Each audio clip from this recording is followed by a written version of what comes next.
Hello and welcome again to Wellness Wednesday. This week we're going to talk about how your brain works. And the title of this one is Tell Your Brain What You Want, Not What You Don't Want. The key to it is that your brain pays attention to what you're paying attention to, and you actually get more of it. So let's dive into this right away.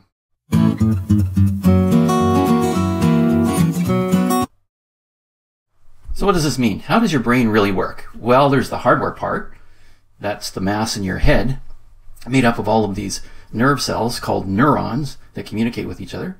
And then there's the programming. It's kind of like a computer, only it's a supercomputer.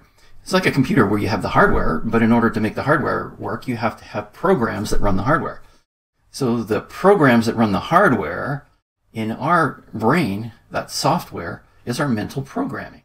And it actually breaks down to a lot of automatic programming we call beliefs. And that is the actual thing that runs our brain. And so what are beliefs? Well, beliefs are things that you hold true, not necessarily because it's been proven, but because something happened to you and you accepted it, or somebody told you about it and you just accepted it as true. So you might believe that, oh my gosh, I'm no good at art, but I'm pretty good at a little bit of music. I'm good at painting houses, or I'm good at doing a little bit of carpentry, but I'm hopeless when it comes to mathematics, that kind of thing. So we have those kinds of programs that are already running in our brain. And again, they're predetermined. They run us without us even thinking about it. And a lot of times we'll accept something even before trying it. I know, talking to different teachers, they found people that who thought they couldn't do things like English or poetry or mathematics. And then when they showed them the way it was done and they caught on with a way that worked for them, they knew how to do it. So you can say that you're not good at technology, I'm not good at music, art, or math, or you might just have some kind of setback that keeps you from really believing it. But the interesting thing is that you have an unlimited brain. Your unlimited brain can do incredible things. There are people that started with very little and came up with a lot of incredible inventions, like Thomas Edison. He actually didn't have any formal education. He was taught at home. And his particular definition of genius is pretty interesting. He said genius is 1% inspiration and 99% perspiration. So 1% inspiration, 99% perspiration. I have a little different definition. My definition is 1% inspiration and 99% frustration. If you can get past the frustration, everything comes pretty easy. But in most cases, when you start doing something, you get fairly close to accomplishing it, but most people will quit before they give up, or before they get what they want. So most people quit before they get what they want. They just give up. Now, there's an interesting book that was written many, many years ago by a fellow by the name of Napoleon Hill, who interviewed all the most successful people of the time. And it's an interesting book that I recommend for everybody, but it's not a book you just read. You actually study it. You go over chapter by chapter, and you put all of the suggestions to work in your life. That allows you to master your brain.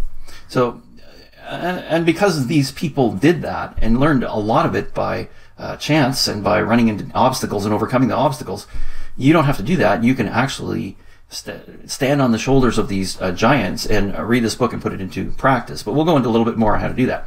So the world is a much better place as a result of these people putting all of that energy into it and just keep going. In a lot of cases, they, like even Einstein, he was considered not teachable, and he had all kinds of problems learning. Well, probably he just used his imagination so much that he wasn't focusing on learning. So that happens to a lot of people. And the big thing about it is they just found a way around it. They found a way that worked for them, and they never gave up. So again, Think and Grow Rich, great book to look through to understand all of these amazing people that produced amazing outcomes for the world, built huge big buildings, big store systems, highways, you name it. Unbelievable things, presidents, that kind of thing. So here's what you do. First of all, we'll tell you how to get through it in a second, but the big plan, you have to decide what you want. Your brain needs to know exactly what you want. You don't have to know how to get it. Strangest things is that I had focused on things that I wanted, and very shortly it showed up because people showed up that could bring it to me, and it was very little cost, and sometimes no cost at all. So what you have to remember, though, is you want to really get your brain on your side. And when you want to get your brain on your side, one of the big things you have to do is consider what will be better in your life, and not only that, the lives of others. Because when you help others, it really focuses your brain and helps you get ahead faster and helps you stick with it longer. And the way you do that is you make vivid pictures. You make pictures of how everything will be as if it's there, as if you have it already. So it's not about waiting for it. It's about creating it in your mind and play with it and how it will work for you and how you incorporate it in your life as if it's already there. And keep rehearsing this over and over and over again. Now, the big thing that the gurus talk about is the emotion thing. So you want to feel that emotion. You want to get that part of your body where you pick up that emotion. For me, it's in my chest. I know that it's right when I get that feeling. It's like, oh yeah, this is the thing to do. And remember, you're actually the main character in this thing we call life. You're the one who decides if you decide to decide. If you don't, well, you're not going to get anywhere. It's basically how it works. So let's look at the key to getting your brain to work for you, which is the point of this whole thing. So the highest state of function of your brain is to be creative and to be happy. So the whole front part of your brain, this big part here called the frontal lobe, the highest development in our brain, is just there to be creative, to find things to do and create and be better with it. And the key to getting to make it work exceptionally is to be happy and to look forward to the creativity already being done and overcome all the obstacles by just keep focusing on what the end outcome is going to be. Now, here's the big thing. Lack of desire and a negative attitude. When you do that, you actually put the brakes on your brain. You actually cause your brain to not want to do what you want to do. And that's where we don't want to go. And that's called the law of conservation of energy. When you focus on negative things, oh my gosh, I'd like to do that, but it's not going to turn out. I'm never going to be able to do that. If you do that, your brain goes, wait a second, why am I going to spend all of that energy to do that if it's not going to be worthwhile? Or if wasting all that energy won't turn out to be something important after all. So if your brain doesn't have a really good reason, if you can't focus on a really good reason, and the funny thing is you can exaggerate it as much as you want, make it as huge as you want. I've done that quite a few times. And your brain will follow you. It actually works for you. So it takes a lot of energy just to run your brain as it is. And the brain has to conserve energy and has to be very frugal with the way it spends energy. But if the brain is going to get something out of it, it works really hard to get there. So it's the negative thing actually depresses the brain. So when you're positive and happy in our anticipation and you're playing and rehearsing how it's going to be, and you keep heaping on the huge benefits that it is going to be when you actually have it, it will actually give your brain energy. Even when you're tired, if you just start thinking of that wonderful thing, like if John DeMartini talks about the idea that if you're really tired and want to give up, and somebody comes along and says, hey, you know what? I just got these 2 tickets to travel around the world, all expenses paid, lots of spending money.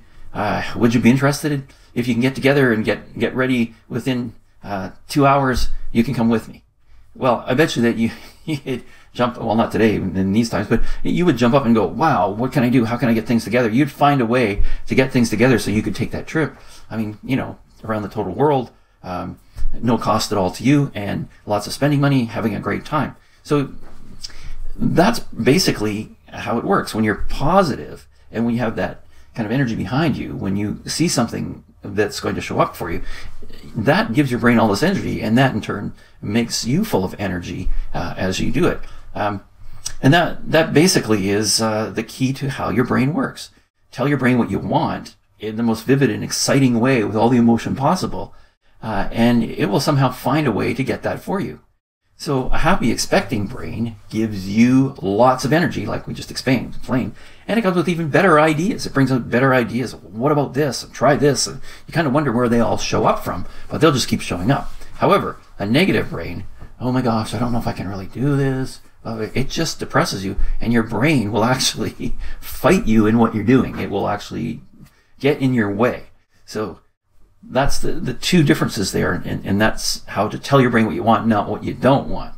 So your mission this week is go ahead, turn on your positive brain, find something that you really want, something you really want to accomplish, whatever it is, learning music, learning to sing, accumulating enough money to buy a particular thing, anything that you can think of that really, really is important, and then rehearse it as if it's already there and emphasize the emotion of it already being there. Wow, it's going to feel like this. I can just feel it now. I can feel myself doing this, and just put everything you can into it and review this as many times as possible.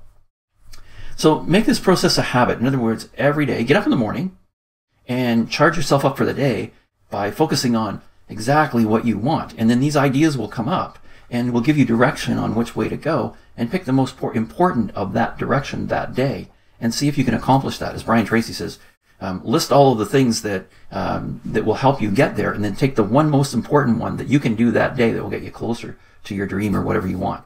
And again, use as much emotion and rehearse it as much as possible so that your brain will be there to expect this amazing thing that you're going to have. So there you go. That's your mission for this week. Thanks for dropping in and paying attention. And I'm waiting to hear how you accomplished your big dream.